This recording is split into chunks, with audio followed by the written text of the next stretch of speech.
नमस्कार मंडळी. आज तर माझी पंचायतीच झाली. अचानक आली माझी शाळेतली बालमैत्रीण. आणि बालमैत्रीण म्हटल्यावर की अगदी बेस्टी, हो की नाही? म्हणजे बेस्टीसाठी बेस्ट पाहिजे. पण अचानक आलेल्या मैत्रिणीमुळे माझा थोडासा गोंधळच झाला. कारण जेवण काय करायचं? स्नॅक्समध्ये तर चहा बिस्किट वगैरे होऊन झालं, पण त्याच्यानंतर जेवण काय करू? म्हणून फ्रीज उघडून पाहिलं तर फ्रीजमध्ये होते मशरूम आणि होता रात्रीचा भात. पण आता शिळा भात तिला कसा घालायचा? आणि टिपिकल जेवण करायचं मला आला होता कंटाळा. तेव्हा आता करू काय?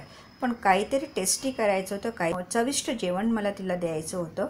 आणि तेव्हा मग विचार केला काहीतरी वेगळं करते आणि ते सुद्धा फटाफट लवकर होणार आणि मग नंतर जेवण जेवल्यानंतर गप्पा मारू शकू. तेव्हा किचनमध्ये जास्त वेळ न घालवता कमी वेळात मी केलं फोडणीचा भात, ज्वारीचे थालीपीठ आणि मशरूमची मस्त खमंग भाजी.